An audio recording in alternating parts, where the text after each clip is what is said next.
दोस्तों इस चैनल के ऊपर जब भी मैं कोई डिटेल वीडियो डालता हूँ उसमें मेनली फोकस वही रखा जाता है कि आपके जितने भी डाउट्स इस भर्ती को लेकर के या कोई लेटेस्ट अपडेशन आई है उसको लेकर के जो भी डाउट क्लियर होने वाले हैं आगे वो सारे के सारे क्लियर मैं पहले ही कर दूं।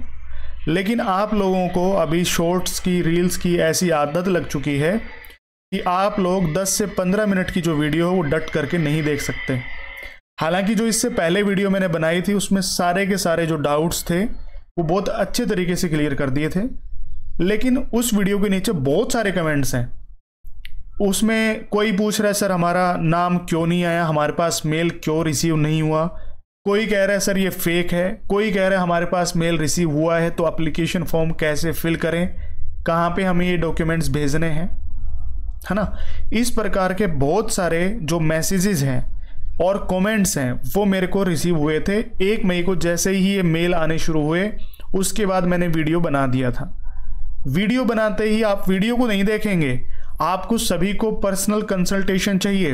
अब भाई देखो ये तो मेरे लिए भी इम्पॉसिबल है कि मैं हर एक बच्चे को एक एक चीज़ अलग अलग बताऊं। फिर वीडियो बनाने का क्या मतलब हुआ?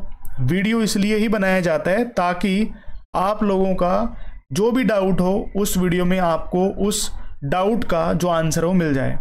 लेकिन वही मैंने अभी एग्जाम्पल दिया ना, रील्स और शॉर्ट्स ने आपके दिमाग में इस प्रकार का एडिक्शन फिट कर दिया कि आप लंबी वीडियो 10 से 15 मिनट की वीडियो को आप नहीं देख सकते।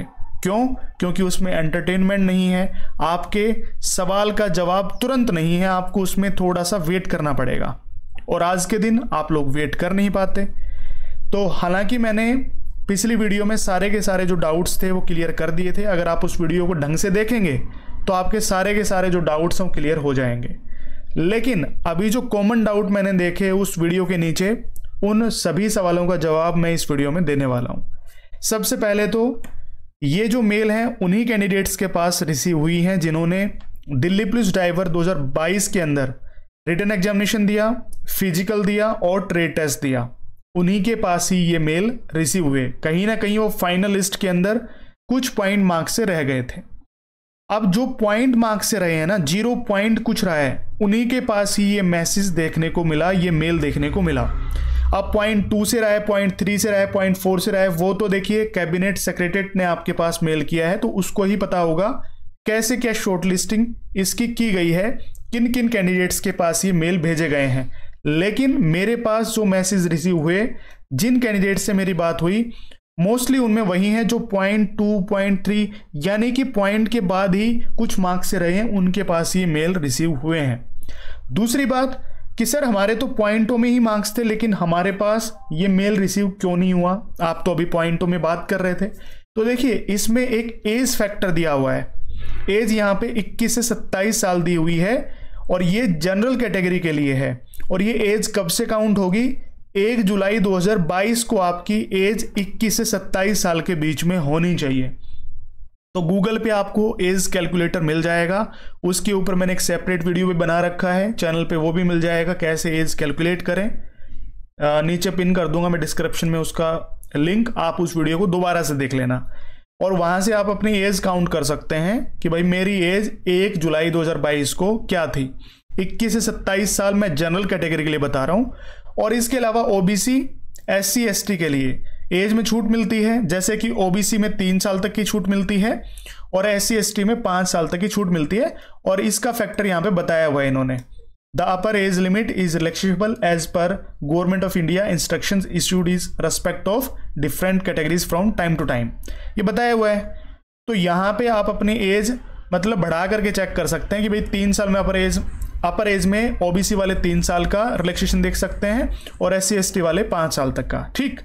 तीसरा फैक्टर ये निकल के आता है कि सर हमारी एज भी ठीक है, हमारे पॉइंटों में ही मार्क्स रहे थे, एलिजिबिलिटी क्राइटेरिया में भी हम बिल्कुल in respect to this form हम बिल्कुल अच्छे तरीके से सब कुछ क्वालिफाई कर रहे हैं, तो फिर हमारा नाम क्यों नहीं आया? भाई हो सकता है उन्होंने अपनी कैटेगरीज के हिसाब से जो वैकेंसीज हम फिक्स कर रखी हो, क्योंकि कैटेगरीज के हिसाब से या फिर टोटल वैकेंसीज इस मेल के अंदर नहीं बताया हुआ। ठीक है, तो हो सकता है कि जनरल कैटेगरी में इतने नंबर ऑफ कैंडिडेट्स हैं वो फिक्स कर रखे हों, है ना, और SC/ST OBC के लिए इतने कैंडिडेट्स, मतलब जो सेपरेटली कैंडिडेट्स हैं वो डिवाइड उन्होंने कर रखे हैं, उसके हिसाब से शॉर्टलिस्ट उन्होंने कर दी है। ठीक है, तीसरी बात तो हो गई थी। चौथी बात ये है कि सर ये रियल है फेक है। तो भाई मैंने, एक बच्चे का मेरे पास कमेंट भी आया था, इवन मैसेज आया था, तो वो कह रहा था सर ये फेक है। भाई पहली बात तो चलो हम मान लेते हैं कि फेक है, तो फेक होता तो सिर्फ आपसे डॉक्यूमेंट्स नहीं मंगवाए जाते, ना ये फॉर्म भरवाया जाता, आपसे एप्लीकेशन फ़ी भी चार्ज की जाती। क्योंकि अगर मान लो कोई स्पैम या स्कैम या कोई फेक चीज़ें क्रिएट करता है तो उसके पीछे कहीं ना कहीं उसका बेनिफिशियली रीज़न रहता है ना, कि कहीं ना कहीं मुझे बेनिफिट मिल जाए, लेकिन इसके अंदर तो कोई बेनिफिट दिख नहीं रहा है। दूसरी बात, अगर मैं इसको फेक नहीं बता रहा हूं, उसके पीछे रीजन है। रीजन क्या है? एक तो साइट दे रखी ऑफिशियल वेबसाइट, और दूसरी है एक ईमेल एड्रेस। और ऐसा जो भी डोमेन होता है जैसे gov.in, nic.in, ये कभी भी कोई भी प्राइवेट ऑर्गेनाइजेशन या कोई आप कह सकते हैं स्कैम वाला बंदा इस प्रकार के डोमेन को यूज नहीं कर सकता। ठीक है, जैसे gov.in गवर्नमेंट ऑफ इंडिया की है ये, ऐसे यहाँ पे आप देखेंगे ईमेल एड्रेस में भी gov.in है। तो ये जो डोमेन होते हैं ये government of India he use कर सकती है ना, या गवर्नमेंट सेंट्रल गवर्नमेंट के कोई भी ऑर्गेनाइजेशन है वही इस प्रकार के डोमेन को यूज कर सकते हैं।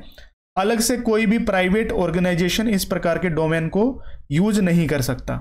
तो इसलिए ये फेक नहीं है, इसकी टेंशन आप मत ले। और इतना फ्री कोई बंदा बैठा भी नहीं हुआ है सिर्फ आपके एप्लीकेशन या डेटा के ऊपर और कोई स्कैम करने लग रहा हो। ठीक है, तो इस वजह से मुझे फेक लग नहीं रहा है। एंड फाइनली जो आपका डाउट था कि सर हमारे डॉक्यूमेंट्स हमें किस तरीके से भेजना है, यहाँ पे इन्होंने कह रखा है स्पेशली कि जो आपका एप्लीकेशन फॉर्म है जो यहाँ पे इस मेल के अंदर दिया गया है, और इसी के साथ में जो भी आपके डॉक्यूमेंट्स हैं जो आप स्कैन करेंगे तो वो एप्लीकेशन फॉर्म के साथ ही अटैच करने, नीचे उसी PDF के अंदर आपको साथ में सारे के सारे डॉक्यूमेंट अटैच करने हैं। चाहे वो आपका ड्राइविंग लाइसेंस हो, एक्सपीरियंस सर्टिफिकेट हो, मार्कशीट हो, एजुकेशन क्वालिफिकेशन, आधार कार्ड, कोई भी डॉक्यूमेंट आप अटैच कर रहे हैं तो इस एप्लीकेशन फॉर्म के साथ ही एक ही PDF के अंदर अटैच करें।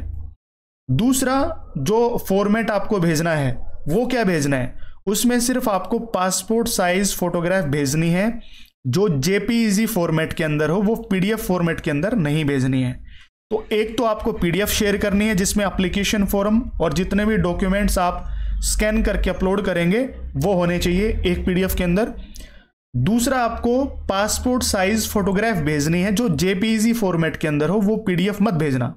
यानी कि एक तो PDF फाइल हो गई, एक JPEG फॉर्मेट हो गया, ये आपको भेजना है।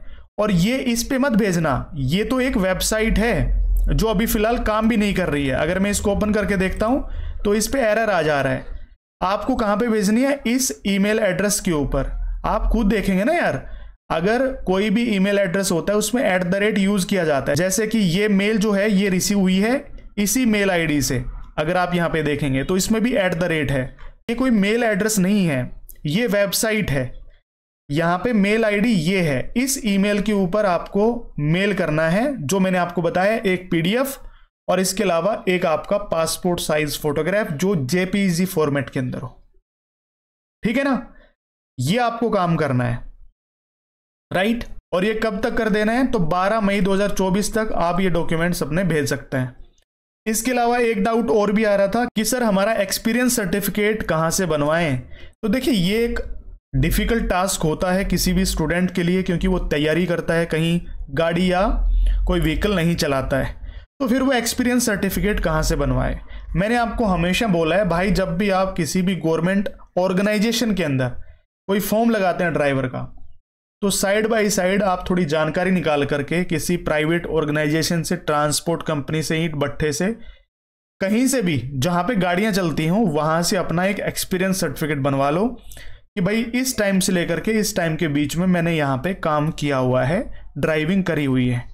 अगर आप नहीं बनवाएंगे तो फिर आपको बेनिफिट नहीं मिलेगा, आप कहीं ना कहीं लिस्ट में नीचे रह जाएंगे, क्योंकि प्रायोरिटी उनको दी जाएगी जिनके पास एक्सपीरियंस अच्छा होगा। क्योंकि इसमें सिर्फ ड्राइविंग टेस्ट है और इंटरव्यू है। इंटरव्यू इन द सेंस कि भाई किसको कितनी अच्छी गाड़ी चलानी आती है और उसका अनुभव कितना ज़्यादा है, उसके हिसाब से ही उनको चुना जाएगा, ध्यान रखना है। तो मतलब क्या है कि भाई आप अपने ड्राइविंग जो आपका सर्टिफिकेट है उसको कहीं ना कहीं से बनवाएं। मेरे पास मैसेज ना करें सर आप बनवा दो। भाई मैं कोई यहाँ पे कंपनी खोल के नहीं बैठा कि मैं आपका एक्सपीरियंस सर्टिफिकेट बनवा दूंगा। अब यूट्यूब पे 45,000 बच्चे हैं मान लो, ठीक है। अब कोई भी भर्ती आती है उसमें मान लो 10 से 15,000 बच्चे भी मेरे पास मैसेज कर रहे हैं सर हमारा एक्सपीरियंस सर्टिफिकेट बनवा दो। अगर मैं मान लो किसी कंपनी से भी टाई अप कर लेता हूँ और मैं कहता हूँ भाई मेरे एक्सपीरियंस सर्टिफिकेट बनवाने इन जानकार बच्चों के, तो 10,000 एक ही सेम कंपनी के अंदर ड्राइवर कैसे शो होंगे? आप खुद भी सोचना ये चीज। और ना ही खुद आप ऐसी कंपनियों के चक्करों में पड़ना या कोई ऐसी फ्रॉड कंपनियों के चक्करों में मत पड़ना जो ऐसे फर्जी जो एक्सपीरियंस सर्टिफिकेट बना करके देते हो सकता है कि आप भी फंस जाएं, आपके ऊपर भी कोई भी जो कानूनी कार्रवाई है वो की जा सकती है। तो इसलिए बहुत ही ध्यानपूर्वक ये सारे के सारे आपको काम करने हैं। एक्सपीरियंस सर्टिफिकेट आपको खुद ही बनवाना पड़ेगा, कहीं ना कहीं से आपको खुद ही जानकारी उसकी लेनी पड़ेगी, ठीक है। एक्सपीरियंस सर्टिफिकेट का फॉर्मेट मैंने टेलीग्राम चैनल पे भी डाला हुआ है, डिस्क्रिप्शन में टेलीग्राम चैनल का लिंक दिया हुआ है, आप जा करके सर्च करना, उसमें एक्सपीरियंस सर्टिफिकेट फॉर्मेट आपको मिल जाएगा, ठीक है। चलिए, तो इस वीडियो में यही आपके डाउट्स थे जो शायद आपके क्लियर हो गए होंगे, ठीक है। बाकी जो कमेंट करने वाले हैं मुझे पता है वो कमेंट भी करेंगे, उनके शायद डाउट अभी भी क्लियर नहीं हुए होंगे, ठीक है, क्योंकि वो वीडियो में लास्ट तक बने नहीं रहते हैं और फिर उनके डाउट कोई ना कोई रह ही जाते हैं, ठीक है दोस्तों। तो अभी जो भी कैंडिडेट लास्ट तक बना रहा है उसके सारे के सारे डाउट क्लियर हो गए होंगे। चलिए, तो हमारे नेक्स्ट सेशन के अंदर मिलते हैं नेक्स्ट अपडेशन के साथ में, तब तक के लिए बने रहिए मेरे साथ। Thank you so much.